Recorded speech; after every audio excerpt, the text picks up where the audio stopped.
Hey guys, I have made something pretty cool with Cursor AI. Cursor AI is a Visual Studio Code version with AI embedded, and it has a kind of AI agent called Composer. I use it a lot. And with that, I can prompt a complete application. And I've built something cool here. I got this idea when I was working with a client on a project. It required a documentation with a list of features, of components that were delivered and built. So one idea led to the other, and I thought, hey, why can't I make an application that I can connect to the DevOps API? I didn't know it had one, but it's kind of obvious that Microsoft has built those things. So I did a quick search with Perplexity AI to figure out if there is something. I found documentation about the API, which I embedded in Cursor AI. And I start prompting my way, and the output is this. It's an application that you can connect to your DevOps environment. You have to create a personal token that can be done. Let me show you. Give me a sec. New window, Azure DevOps. When you go to your profile, I don't know why he won't open. Let me do this. When I go to, well, that doesn't work for some reason, but in your profile, there it is. You go to more options, user settings, and then personal access tokens, and you can create a new access token. Just give it a name, give it custom access or full access, and just click create. And then you can fill your access token here. I have, of course, added some test connection options.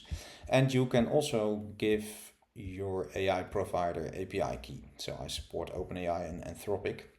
And you can select some preferences for language and a format. Because what I've built is an application that you can connect to your Azure DevOps environment. You can select one project, a type of user story or work item, sprint and states. So let me give you an example. I have created a website. I want the user stories of sprint 2. And I want all these states, and I can say fetch work items. So you saw a little bit of processing. I have built, or at least Cursor AI have built, some batching, because some queries are pretty large and it will fill, so it will create batches for you. And here you will see my backlog items with a couple of details like description and stuff. And now I can generate documentation of it. So back to the settings, I support 2 languages right now and a markdown type or HTML. So I have markdown and Dutch. So let's say generate documentation. And now it's sending, so you should be aware of that, it's sending this data to the API of OpenAI or Anthropic, and it will generate documentation. And I can use that documentation the way I like. So I can add it in my wiki and DevOps with Markdown or something else.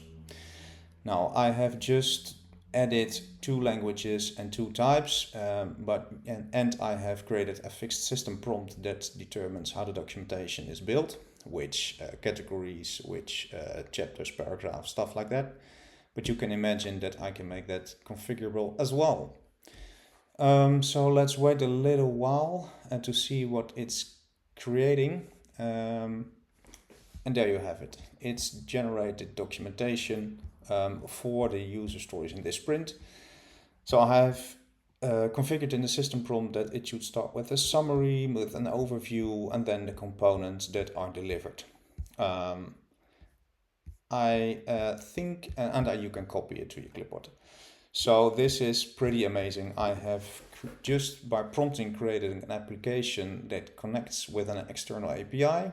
and then I use generative AI and large language models to auto-generate documentation that I can fine-tune, which saves me a lot of time.